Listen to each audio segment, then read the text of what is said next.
second chance in the game.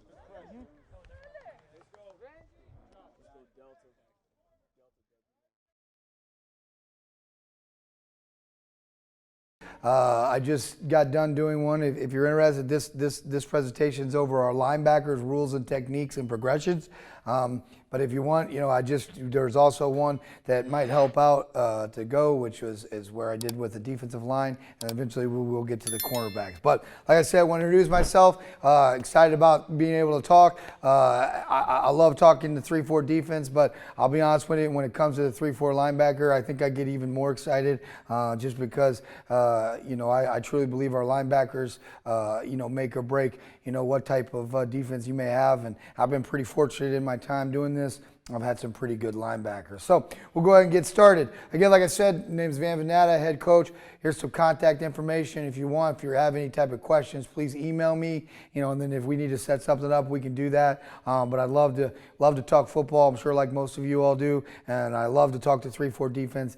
I've been teaching this defense for about 20 years now. So it's kind of one of those things that, I am very passionate about it. And, sometimes I kind of forget what I'm working with, but kind of go from there.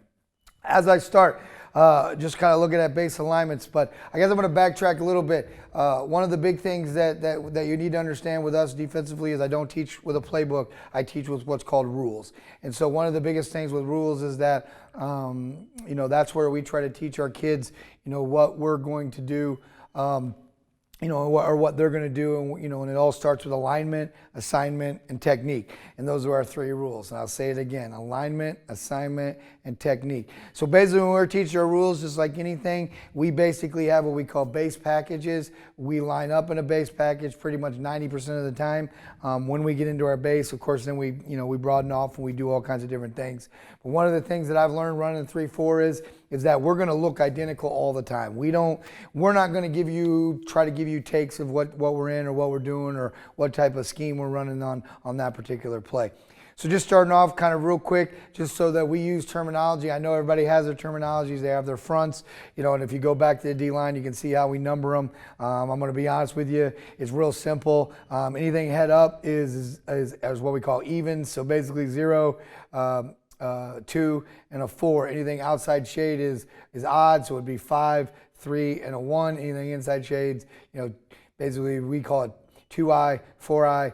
We do not number anything outside of a 5 because that's all predicated on our alignment, on our rules. Because like I said, we don't have that 4 defensive lineman, so we don't try to confuse our kids. One of the things I've done is definitely tried to I don't want to say, we've just dumbed down, I guess, the way that we teach it. So we'll spend the first 2 weeks that we basically teach base, and this is what we do. One of the things that we'll talk about is, as we go through, I'm not going to go through drills or anything like that.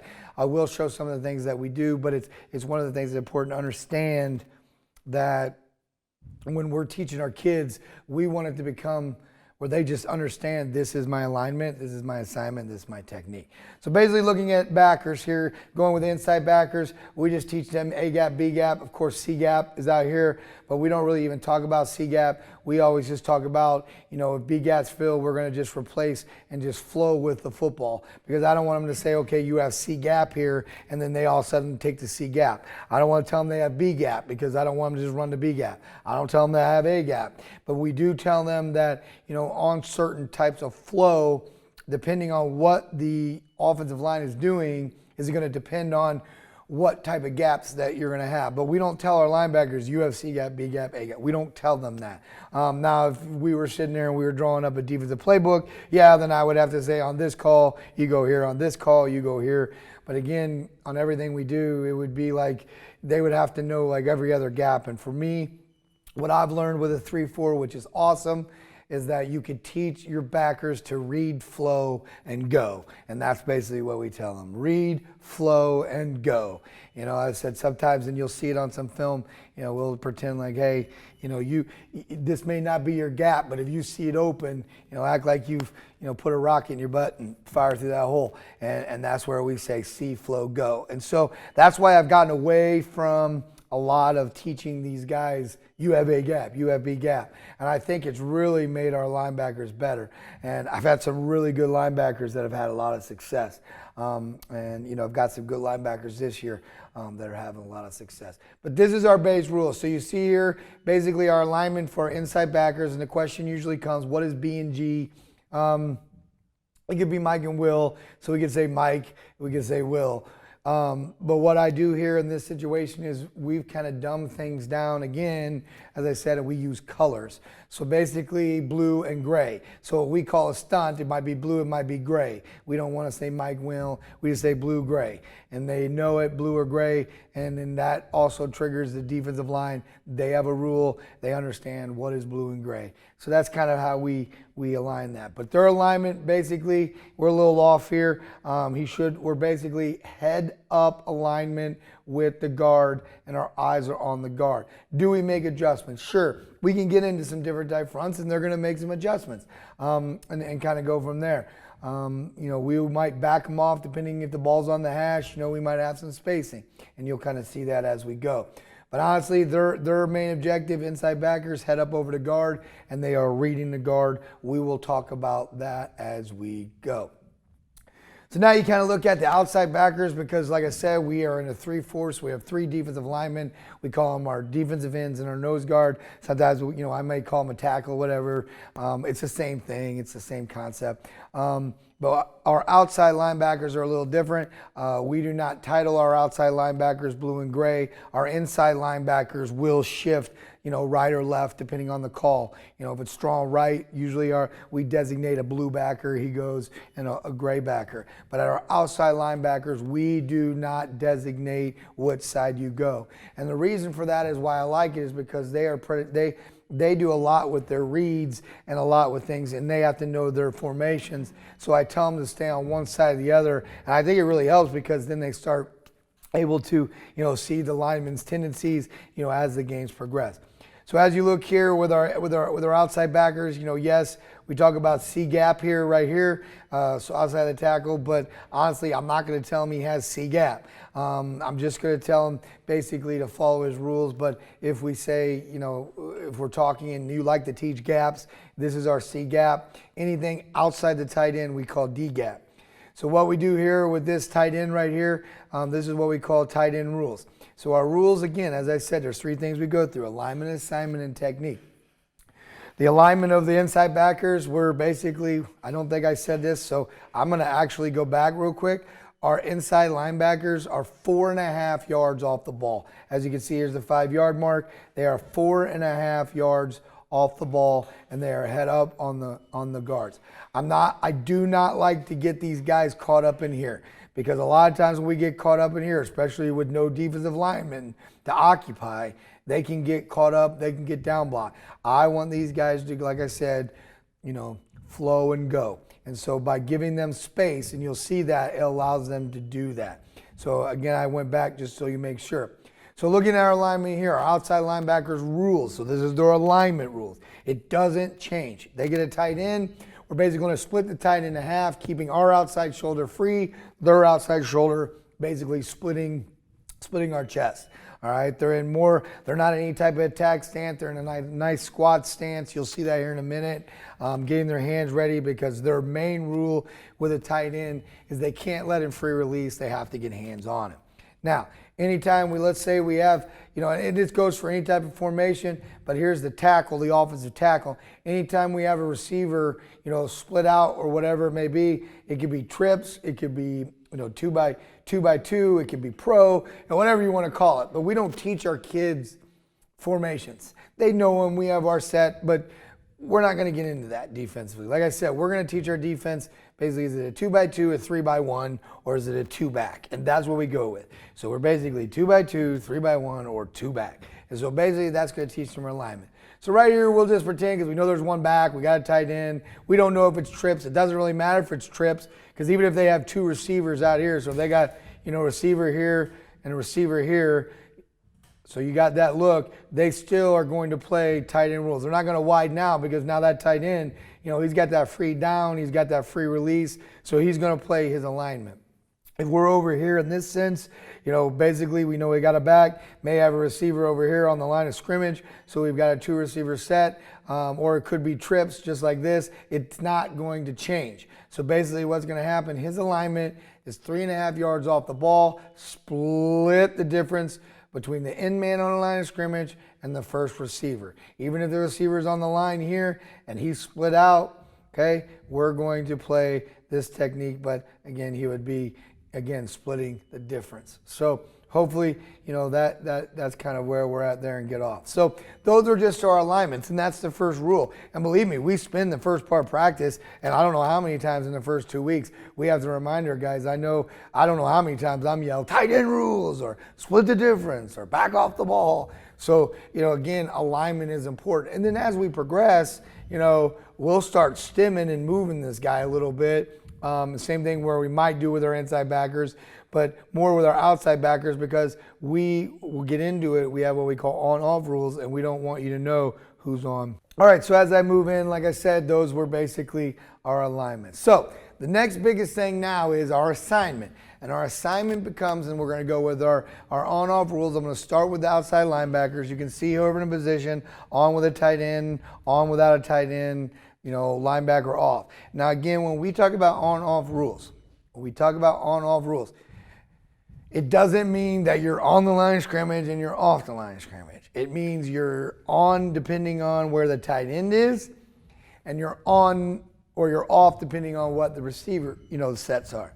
But the thing about it, though, which makes it even more interesting is now the on receiver or the on backer is our rush backer. We do not call it blitz. And in 3-4, we bring 4 guys. So we do not call it blitz. We call it on and we call it off. So I'm going to go back real quick because I want to show again just so you understand what on and off. So right now, yes, he would be in an on technique. He would be in an off technique. That is part of it. But now what needs to be learned is who's on, who's off. So what's the call? Is it weak? Is it strong? Who's going? Because like I said, in 3-4, you have to bring 4. The question is, where is it coming from? Okay, so that's the big thing. So in this situation, to use it to keep it simple, what we use here to keep it simple for you. So as you see, we kept it pretty simple here on this on the screen because we said outside linebacker on with tight end, outside linebacker on without tight end, outside linebacker off. So what we're using is we're keeping it, when we're first teaching our kids, we're teaching it that way. But I don't want them to say, okay, just because I'm on the tight end, that means I'm on. That does not mean that. It means that I'm on the tight end because of my alignment, but now I may be off because my assignment says that I'm off. But that doesn't mean that I'm not going to jam the tight end, heat down blocks, and then I'm going to close in like I'm coming off the edge hard.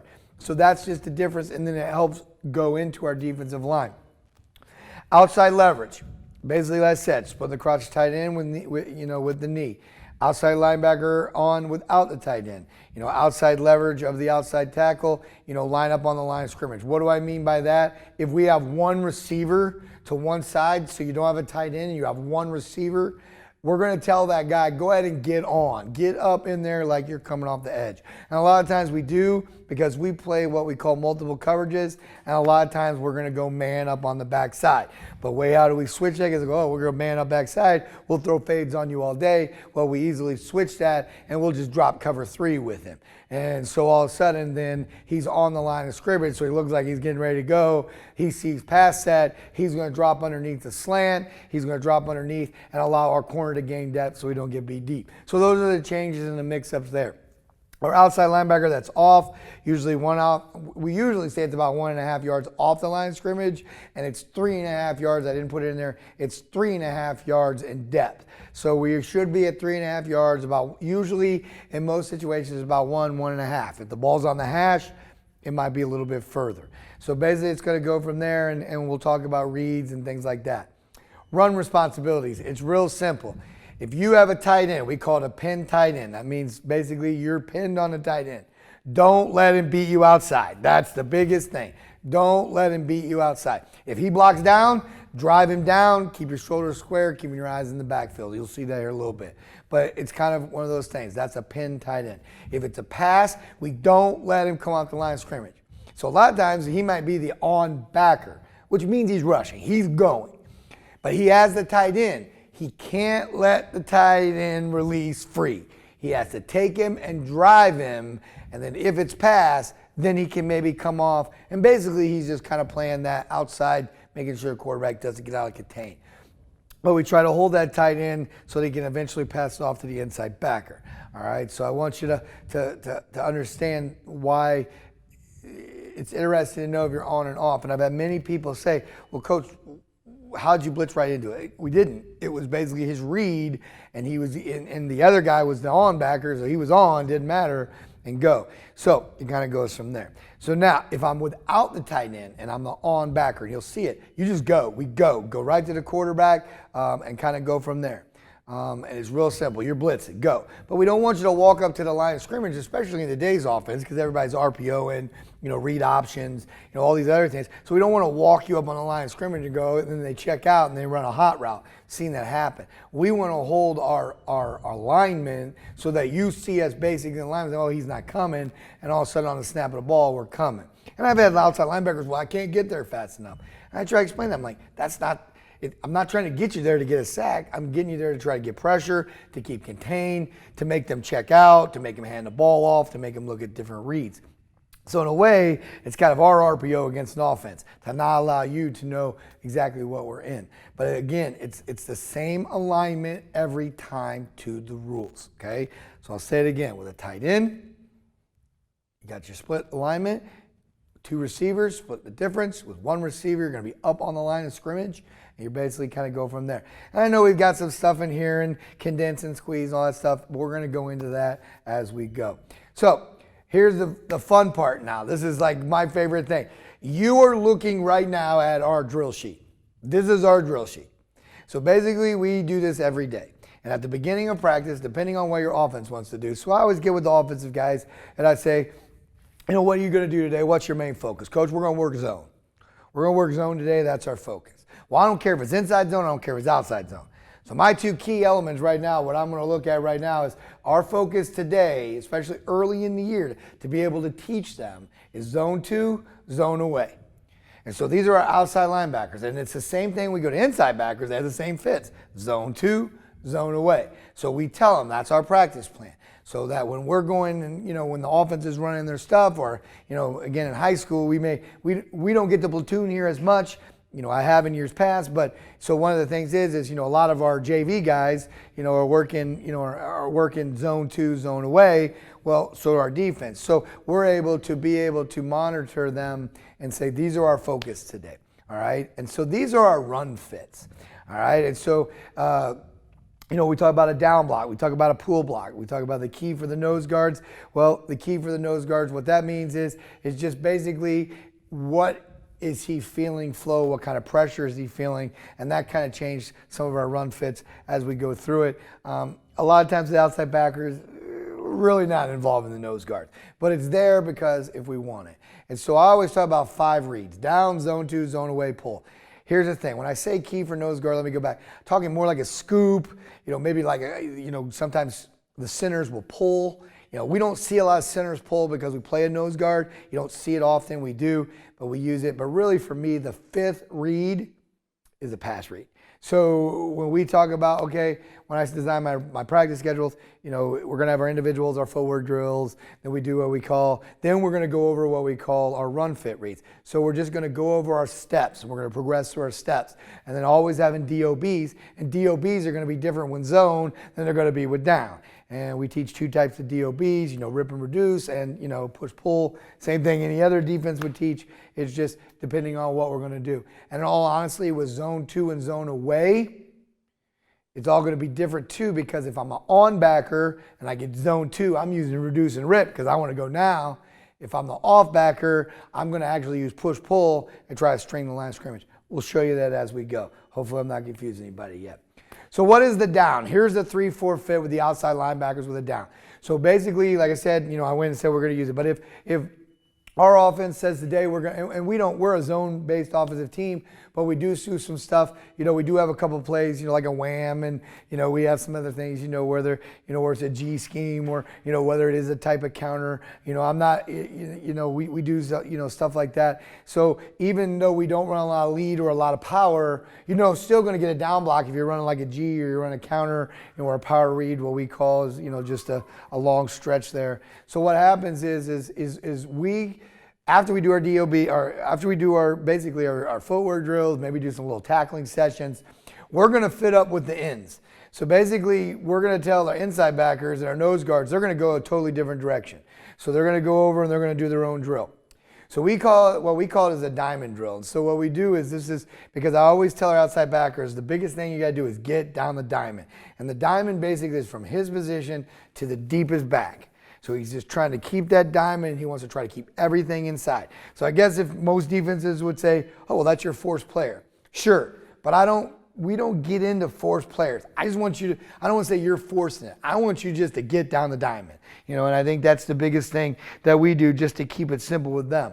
All right, instead of saying, okay, on this call your force, on this call your contain, on this call your this. Because honestly, in this situation you're looking at right now, our outside linebacker is force, and our outside linebacker cannot give up contain. So it's kind of one of those things, you have both. So we always just tell them, get down the diamond and let it play out as it plays out. So in this situation, even if he's right now, he's in an off backer. Why? He has no tight end. So probably he has multiple receivers out to this side. So his alignment, 3.5 yards off, probably 1.5, basically splitting the difference, whatever it may be. His read right now, he's not worried about where the receivers right now. He's not even looking out there. His eyes are right here on this tackle. So a lot of times people say, oh, you're reading a tackle, and they're going to get the influence blocks, things like that. It's the same thing, and we work that if we feel like we're going to see that.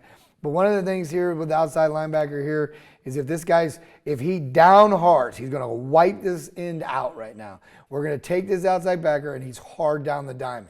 All right, and so basically he's hard. You watch the D-line when I'll talk about what he's doing. He's reducing and ripping. He's ripping now. Here we go. So we're going to force this down hard. All right, so now what happens a lot of times when we get a down block? All right, that's three things are going to happen with a down block. You're either getting power, lead, or pull. That's what you're going to get. So in all honesty, it's not like he's just running free. Okay, so when we first set this drill up, we have our tackle here, our guard here. We tell him, all right, you got a cone here. He's your split receiver. And basically, we say, all right, down block. We just want him. We'll have like a cone. We'll have a cone here, and then we have a cone set up here. So we'll actually have a deep cone here. So we'll have a deep cone. We'll have like what we call a settle cone here.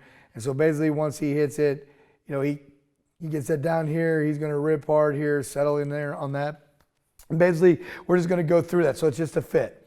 But then what we're going to end up doing, so what we end up doing is that we end up now eventually say, okay, now we got to put the pull in, we got to put the counter in, or sorry, we got to put the lead in, we got to put that in. So what does that mean? So now all of a sudden, let's say we have a fullback here. So here's the fullback. So we know they're running power, they're getting that down. This fullback's going to try to lead up, take us out right here. Well, it's the same concept of him. He's going to come in here, he's going to engage, and he's going to try to squeeze that diamond down, making that running back shoot inside. I don't want him to go flying upfield, because if he flies upfield, then of course that running back's going to get outside. So if that running back gets outside, and we do that drill, so we'll have a running back in, we'll do it with a lead, no contact here. I know he's out of the equation. He's just got to use his technique. So basically, he goes here. So what we end up teaching him is they start learning, if they fly upfield and try to just blow this lead block up, he usually gets outside. But if we can go, hit, set, and squeeze, so all of a sudden he bounces, now we're not going to attack him. We're just going to string him, keeping a good angle to what we call stringing him to the sideline. Okay, so that's kind of what that technique looks for. So it's like a progression. So again, I'm just going to go real quick so you can move on to the next one. You just start with it, boom, just going through the steps marked with the cones, all right? And then you're going to do it where you're going to put a lead in, and then you're going to put, your counter pull. So, here with the counter pull, now what do we do here? He's going to underneath wrong arm it. He's going to, and he's going to stay on top of it. Okay, so we work that drill, and you'll see that here in just a second. So we're going to move with it. So here's a play right now, and again, you look at alignment, just kind of going through alignment here right now. We got a 2x2 set. Okay, ball's on the hash. He can't be 1.5 yard separation. He has to be out of here because, quick slant right here, we're in trouble. All right, he may be on, he may be off, but I'm going to say he's on, and he can still come from there. Backside, he's got the 2. Notice where his alignment is. Now he is about 1.5 because of the spatial awareness here. Inside backers kind of like here. As you can tell, he's more on the guard. You can't really see in this situation, but you can tell he's kind of moving a little bit. He's going to move a little bit eventually. He wants to plus out because he's got to get over into this, a lot of space, especially knowing that he is on. So we'll kind of go through that slow motion here. So yes, outside backer's on. You see him coming. So basically he's coming. So what ends up happening, our DN closes, our nose guard comes off, and then basically we get that fit right there. You watch the backside guy. So I was just showing you there with the backside guy there. So again, I'm going to show you the front side. Front side guy's coming. Now what we're in right now, it could be a cover 2 look. It could be a cover 3 look. It could be a man look. Our rule is, just so anybody says, well, what coverage are you in? Our rule is safeties, when that's goal line, there's no point to being back here. So we're going to hold the goal. Again, you can see it over here. Why is this safety off a little bit more? The only reason why is because he has this look right here, but I would like him to move up, but he's in coverage. So it kind of goes from there. But as we go through, you see the backside guy here. So when you see the backside guy here, he gets kind of like what we call a scoop. So it's not necessarily, he's not going into a pass set. So what he's doing right now is you see him's going to rip underneath. Actually, we had him in a 5 there. This was, again, adjustment. So he's shuffling, closing off lane. Look at his reads, keeping his shoulders square. He sees the pull, and he goes and attacks it. Now, I'm not real happy with that. He should rip through it, but you can see where I just didn't let him come running out like a bat out of hell. Once he saw the pull, he was there. The only thing, again, he could have ripped through that. But if you see to the back side, so again, you see the back side, so he gets a pull type look or a G. I mean, again, I know he's on, but if he gets that look, he should be coming hard now because he's looking backside because you might get quarterback gat, anything with that look. So now he's going to go. Now look, he's going to attack the quarterback before he goes. He just didn't jump down inside. You notice he kept his eyes right here on him in case he pulled it. Okay, you see our corner and our safety, their eyes, you notice they're not even worried about running back. Their eyes are inside on the run first. Their eyes are inside the run. He's stalking him here. This is like a little RPO, but we got you with the RPO here because the way we played it out, and he's ready for that wing. I'm not real happy with this look. He should be more, again, out here. But what happened is he got his read, and as you saw him take his time to see it, instead of being in a hurry, he wasn't in a hurry. And once he saw it, he saw the pull, boom, beautiful thing. So take that all day long inside the goal line. So again, it's the same play, I think, but you can watch it from the tight, especially you can't really see it from backside, but now you can see the play side here. He gets kind of so when we talk about down block, you think, oh, down in, blah, blah, blah. We also say, look, if he kicks out here, we're gonna go ahead and fill in. And so that's what that inside backer, he sees that kick in. Now, I'm not real happy about that. He should have been right here, right now.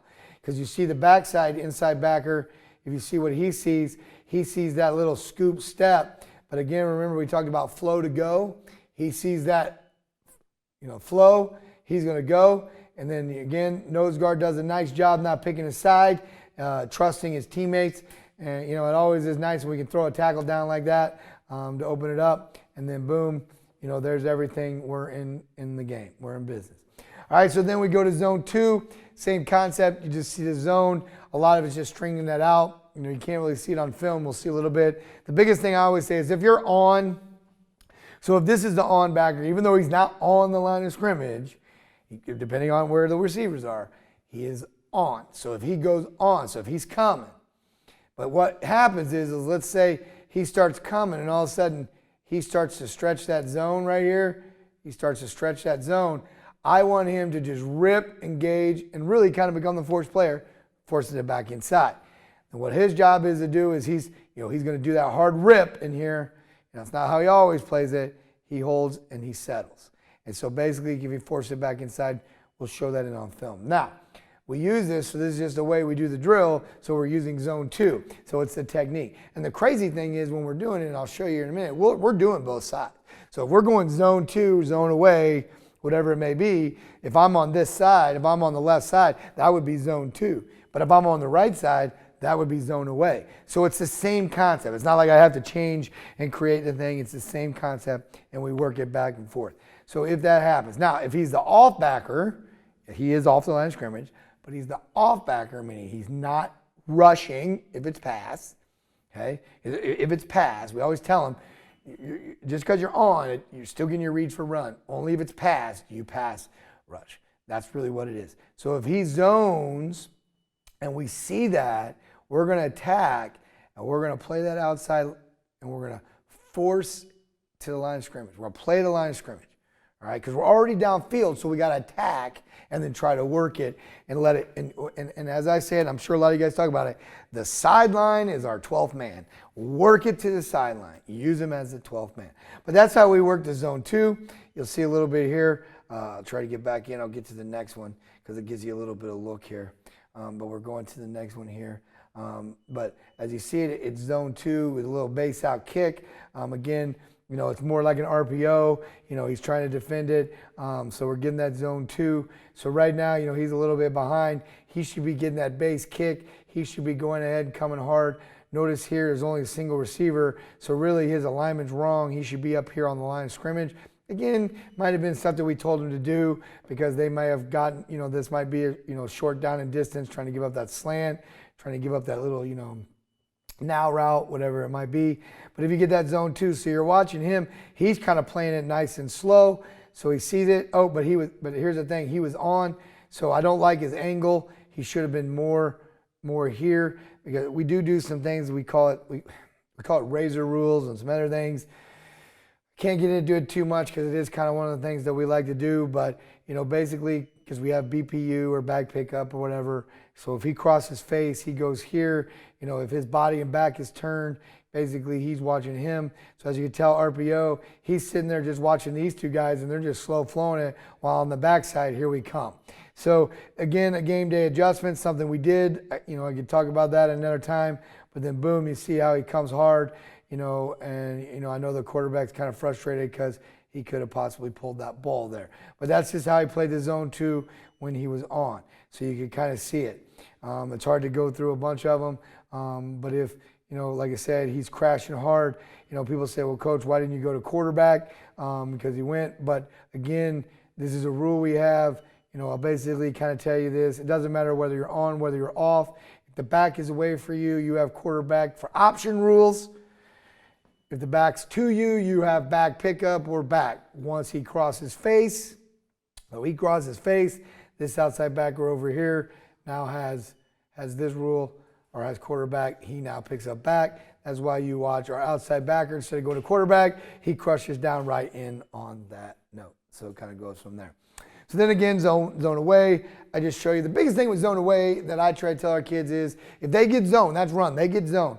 I don't care if you're on or you're off. If you're on, let's go. You're going. Go to that quarterback. He may be doing a rollout. Go get it. Go chase it. He may be zone action, reading it, pulling it backside kind of thing. So what we want to do is we want to attack that, and we want to basically, I tell him 3 steps. Once I see that zone away, so I'm reading, he zones away. I'm hard 3 steps down that diamond, and then now I'm reading it. Quarterback pulls, I go.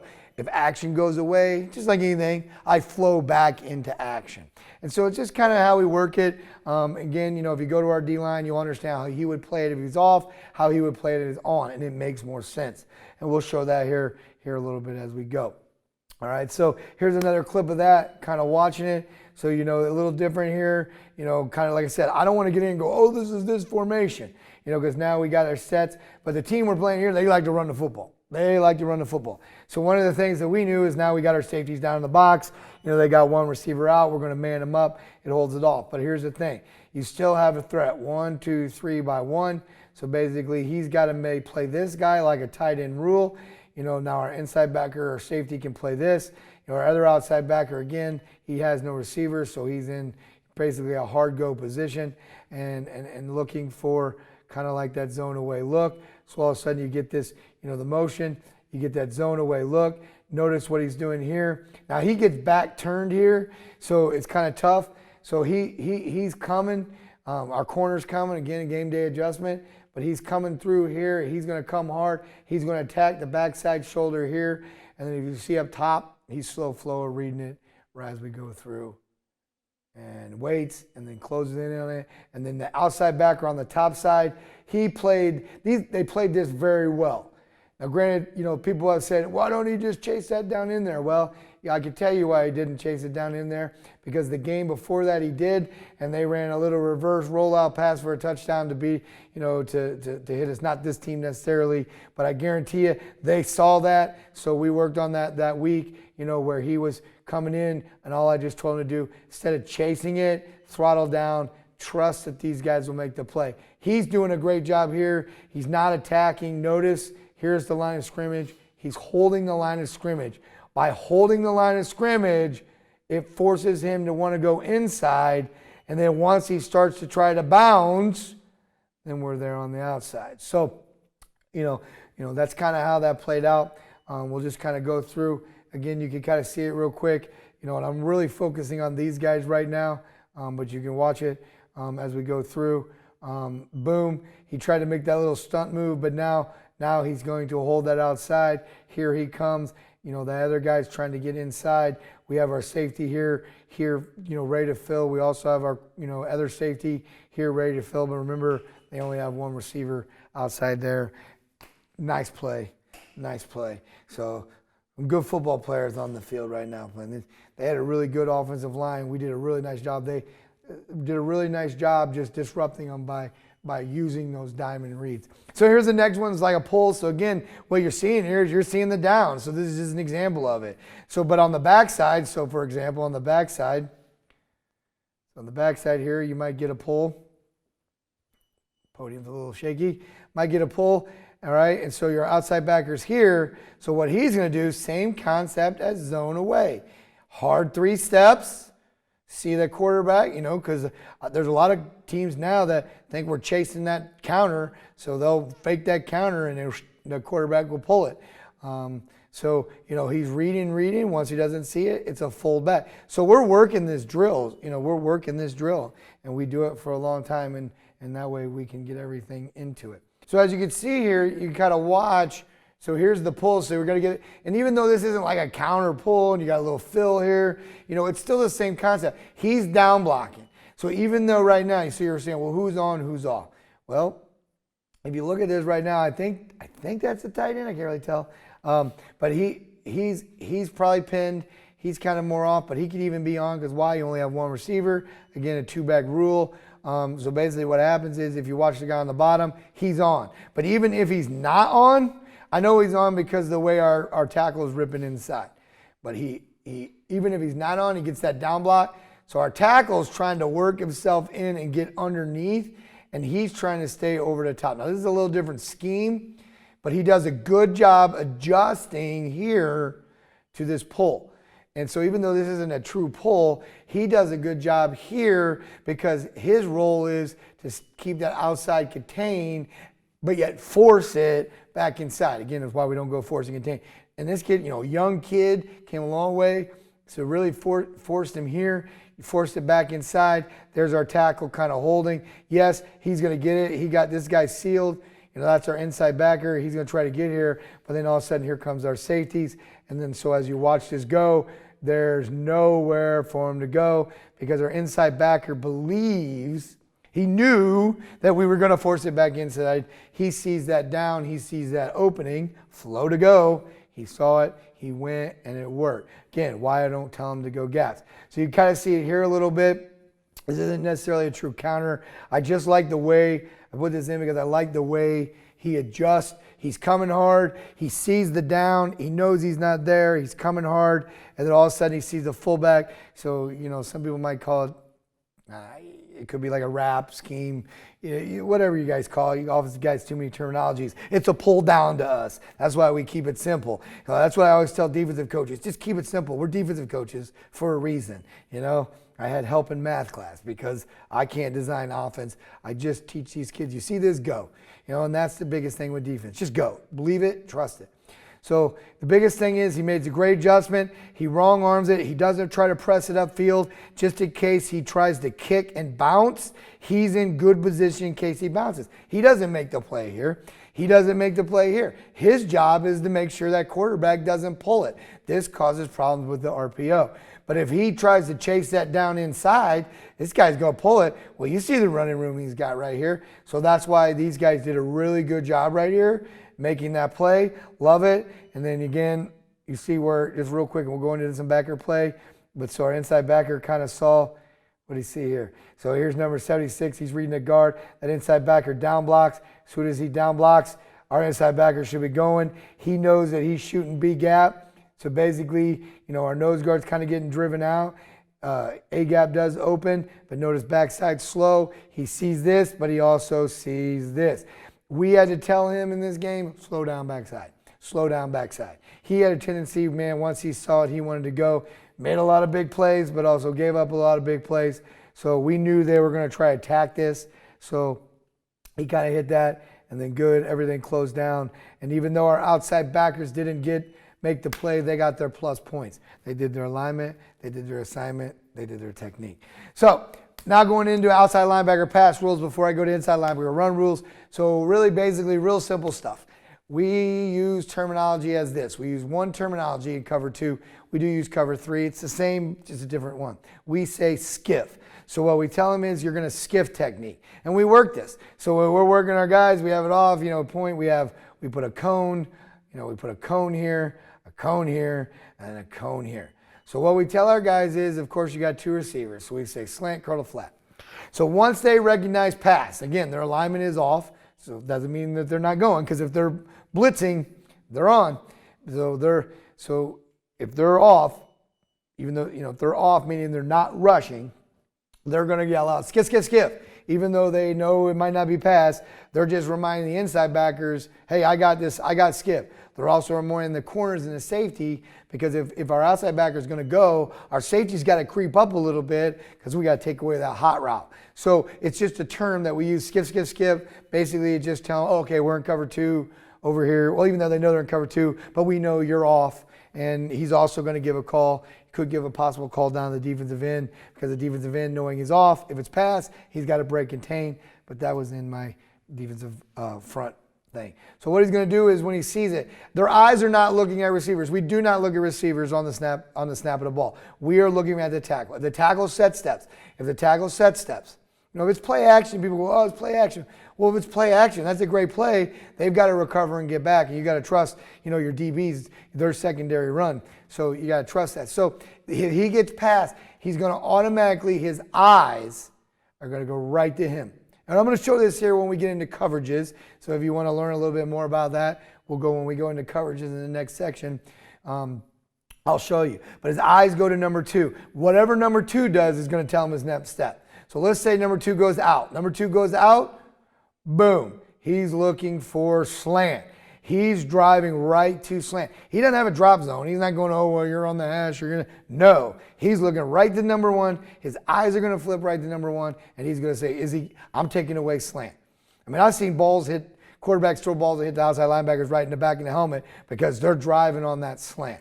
All right. And I know in the new rules we got to be careful, and we practice it because we don't want to, safety is important. 20 years ago when I first learned it, we were, what was said. But it was one of those things that we just want their eyes to be able to get into technique. And we do work technique, and we use flip hit techniques. And, again, we could take that a little further to go. Now, let's say that he's not running a slant. Let's say he's running vertical right now. So he goes out, he's looking to number 1. Number 1 goes vertical. That tells him now that I'm going to drop coverage. I'm going to stop pursuing the slant. And now I'm going to work back into curl. Because just like this, people go, it's a fade. Well, we still have a corner there. We still have a safety. But he wants to get in underneath. So basically, he's trying to get in underneath that curl. I know my drawing is not the greatest. But as offensive coordinators, and we talk about this all the time, offensive coordinators say, Find the open windows, receivers. Well, I constantly tell our backers to, you become a mirror. You see an open window, reflect it.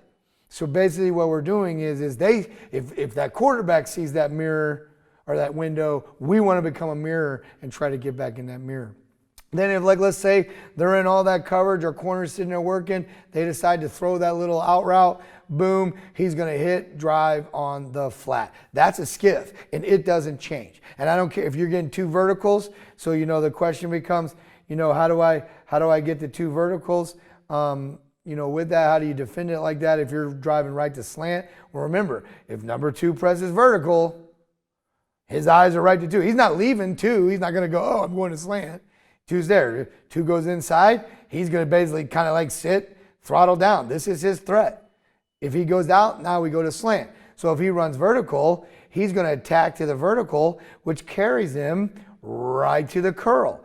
So let's say this guy goes here and out, and then this guy is kind of coming into a curl. Well, he's going to ride this, making sure it's a hot route. Then he's going to let it go, and it basically took him right to mirroring that curl. Then all of a sudden, let's say he works out to the flat. They throw the pass, he's going to drive to the flat. So hopefully you can kind of understand that's kind of what our skiff technique is. And it goes from there. And really, we'll talk about it where the backers, it's the same concept, skiff. We just use a different terminology so that the safeties know that it's the inside backers. So here you go, kind of watching it. So right now I can just tell you, he's giving it away, but you can see our safety. He's going to try to walk. Usually, people go, man, your safeties are close. Well, he knows he's gone. So we tell him if he's ever gone, I need you inside 8 to 6 yards. So, 5, 6, 7. So he's about 8 yards. And you can tell he might be creeping. He might be backing out. The corners, they're sitting there. And this could be cover 2. It could be cover 3. Again, we don't show it until the ball's snapped. So right now I can tell he's off. We work on this. But it's okay because I don't mind them because they're all, I don't know if he's off. But he's off the line of scrimmage because he's got to be into that pass set. He's on the line of scrimmage, even though they got 2 receivers, probably because he's on. But again, I would rather him be out here kind of working and stimming. But again, they're going to mix it up. But it kind of goes from there. But I really like what happens again. So there, see what just happened? They checked the call out. Because of where he's going, now they're going to flip him over. And that's fine, because as soon as they flip them over, we flipped our call. And that's just one of those things. See, there they go. There you see our outside backers communicating. Now all of a sudden, guess what? He's on. So we just changed the flip. They saw him on, so they're trying to run an RPO against him. So once they did that, these two, as you watch them a little bit right here, they start to communicate. You can see it. Just those two are linebackers. They're even yelling at the D-line. I promise you, that might bring him back in, because right now you can tell he's off because it's just going to bring everybody back in. So watch our D-line. Boom. He jumped into a 40, and then we'll see if our other guy up top does it. So he must not have gotten that call. He should have been in a 50 or a 5 tech, just the way we were scheming them that game. And so boom, all of a sudden you see the flip. So now notice he sees that back out. He's got to honor that BPU, but I don't want him just to run the flat. So our corner's sitting there. He sees it. Our safety sees it. He's pressing 2 vertical. Our safety's going to look. So really, outside linebacker now look, as soon as he gets in that mirror, his eyes are back inside, and boom, he's trying to get underneath that, trying to see what he's going to do because he still has to honor this flat. So he's really looking back at him. We'll talk about this here in a little bit. Anytime you have a skiff, this inside backer has that Tampa 2 stab. This is a great job here. I don't want to show it to you just because we'll talk about it, but watch, he sees his run, he opens, and he's looking to his first threat, getting to his hash. Once he sees that first threat, press the vertical, watch him flip hips and drive like a Tampa 2 and get right over top of it. That's nice. That's what I'd like for him to pick it, but that's a nice play. So you kind of see that, so I can kind of get through. Again, we're just going to move on. Here's the diamond drill. I've gone through the reads. You're down, your pull, your zone 2, your zone away. You pass, I've gone to your reads. So what's happening when we do this, when we set the drill up, and this is a big drill for us. We do this 20 minutes a day. I don't care what it is. This is the big drill. So, and you can still use your technique. You still can do everything because you're right there. So you're using your DOBs. Heck, you can put tackling into it if you want. I try to stay away from that. I try to stay from as much tackling as I can until we have to. But one of the things is so here it is. Here's your tackle. So he would be in opposition. Tackle down blocks. He's going to work underneath. Boom, here he goes, squeezing it. We can put a running back, whether you're running it, whether he's blocking it, whatever it may be. We could say this guy's off backer, okay? So we could say he's going to run a zone 2. Well, even though he's off, remember, anything that goes away, hard 3 steps, flow back in, here's your squeeze, read what you got. So it's kind of one of those things. It's kind of fun. So here's another example of it. You can look for it. Now we don't put the full line. We don't put the full line in there. Okay, I want you to understand that. We only use the tag. I just use it to help it make sense for you, because you can kind of see in here. Here comes part of where it now becomes the game between these guys, the triangle drill. So he's working. Here's a counter look. 1, 2, 3. Full back inside, or 2 to quarterback. He gets. He's going to get that. He's going to get this down block right here. Sorry, I didn't show it. I was using my finger. He gets that pull. He gets that down block right here. He's going to do that same fill with it, so it comes in, same fill. And then again, I'll get into triangle. And then boom, with a 2-back lead here, he's going to try to fight across that, hold that leverage, and then basically he's going to read that big gap. But these are just, so he showed the diamond fit. Here, when we use the inside linebackers and nose guards, we call it triangle fit. But they'll do that separate. But I'm showing you this because it shows how by them playing the diamond fit, you're seeing how the inside linebackers, so if we're getting a power lead, we may get a base, we may get a scoop. He's going to try to fill, possibly jump gap. He's going to, either way, jump gap, or he's going, and he's trying to work once he gets that, trying to fit in there. And then remember the backside here. Backside's flowing. So we just show you that. But really when we do the drill, and I'll go back, when we do the drill, we just set it up. We actually use the corner of the end zone. So like here's the goal line, you have your goal line. We use the corner of the end zone, and we set cones up, and we let our outside linebackers play outside so that they have a line. We have turf, so I'm not going to go and spray paint it. So they have a line to go. If you're on grass, yes, we spray paint, like any D-line, you've seen the diamonds, you've seen the same thing, so that they have path and it becomes instinctive. So moving on, you can kind of see again, just kind of like there's a pull. I mean, and I kind of don't really like where the outside backer is on this, because he's trying to blow that guy up, but he kind of misses. But it worked out. It worked out because our safety was coming up. He was seeing the field. He got the down 2. He's coming up in there. Our D lineman's trying to shoot B gap, so he gets pushed down a little bit too far. But then you see our inside backer, he's going to try to scrape, go. And even though he might get pinned in there and go, oh, he didn't wrong shoulder it. Remember, probably in the scheme, we had our safety coming down, but our outside backer, because he went hard. I'd rather him go more. I'll be honest with you. I would rather him go more. Let me back this up before I move on. I would rather him be more at that harder angle, just so that in case he goes underneath. But it worked out. But that again is something they were doing. We knew they were doing that. So we actually told him, we told him to engage and set right there, but then he kind of missed it. But it worked out because we told him they're going to try to string out like an outside zone and lead up, because they really felt our inside backers had hurt them the last time we had played them. And so they were trying to shut down our outside backers. Again, here's another little look. You kind of see some motion. They're changing their calls to motion. He gets that down. Great job by the outside backer up top. You'll see it again. Great job by the outside backer up top here. Now all of a sudden they changed it. They're communicating. They both just went. He got it down. Boom, closed everything off. Just a great job. You can look at that, if you want.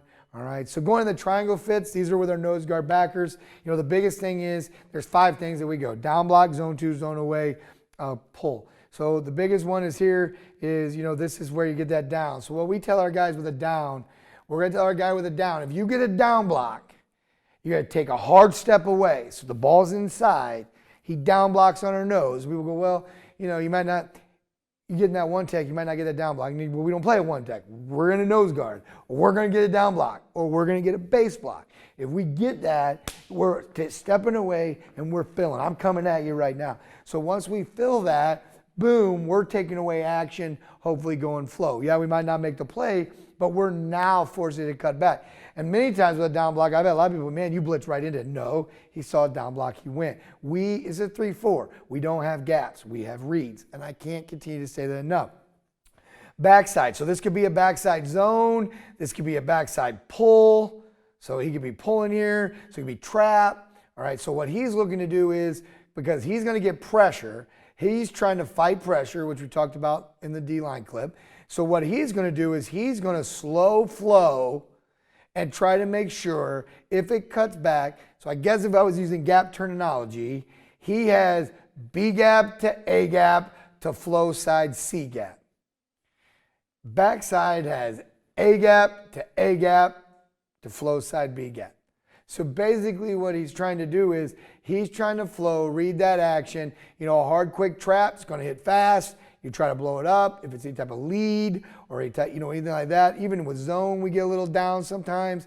You know, fill it, go now. Remember, I'm going to say it again. Flow to go. So if they see the hole, go get it. All right. So here's an example of, like, again, the down, the zone two, the zone away, to pull in the pass. And this is a triangle drill. And so what we do a lot of times, our linebacker coach will put trash cans out, and so he'll get in trash cans, and he'll just, you know, he's like, okay, we're working zone, and he'll basically say, I'm going to point left, or I'm going to point right. So this is a progression.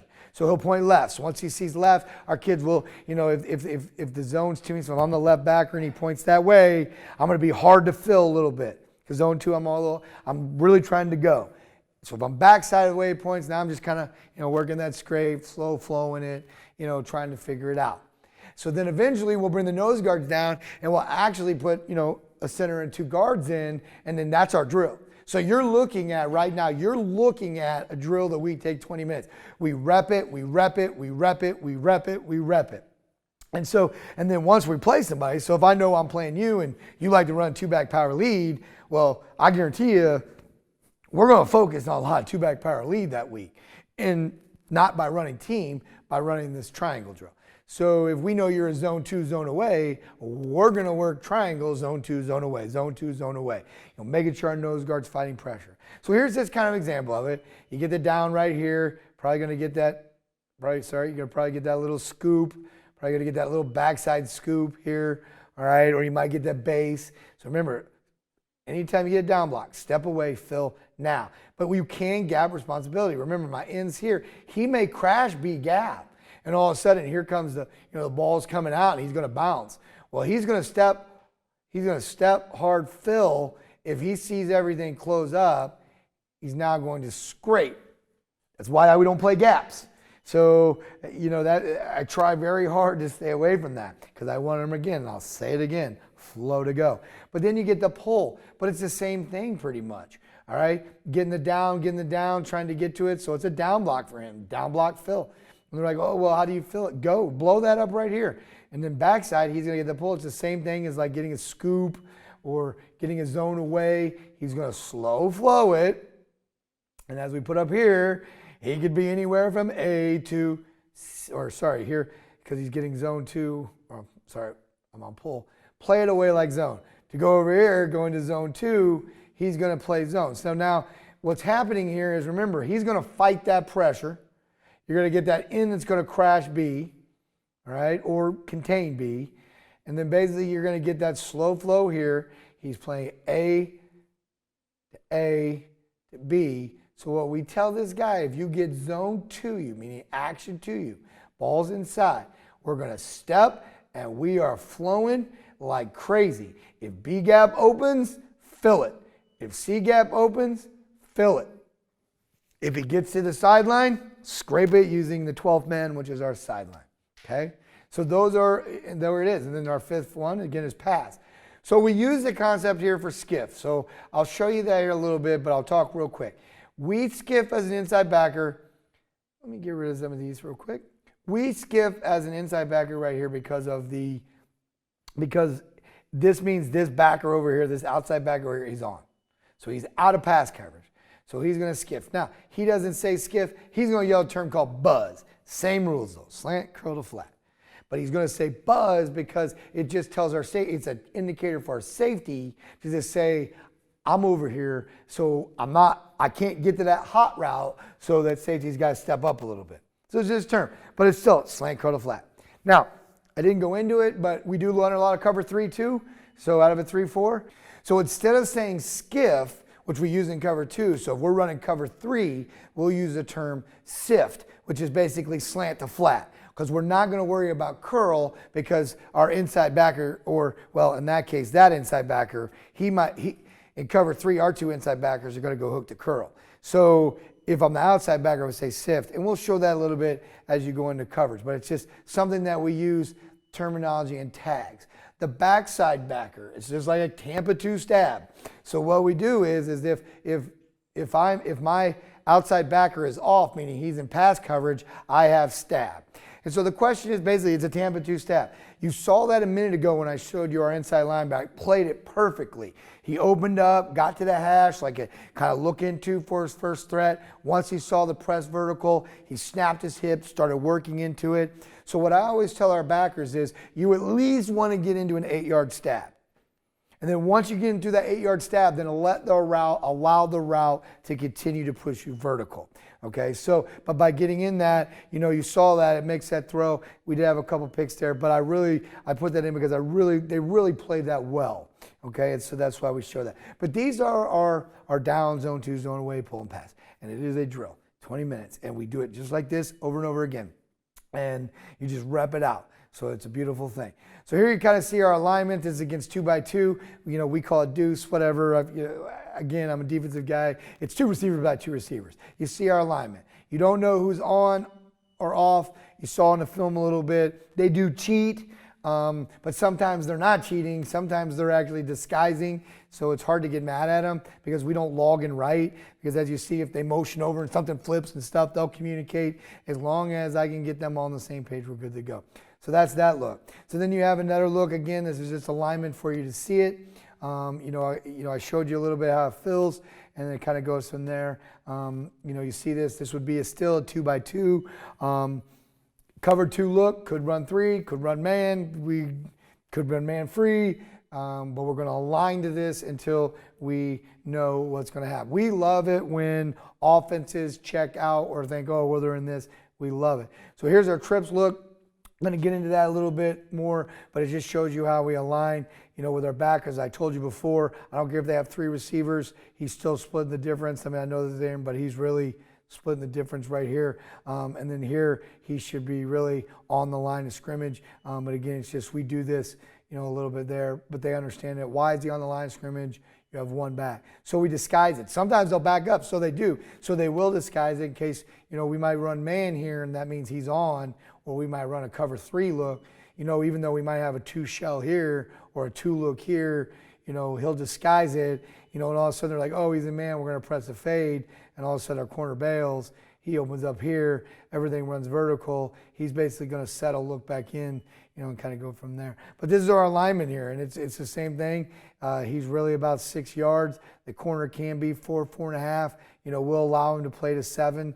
It just depends. But again, we want it to look the same every time we do anything. Again, I want to thank you. I know there's a lot more I'd love to show you, but I wanted to go through those. Again, the zones, our reads, what we do, show you how it looks, show you how our alignment is.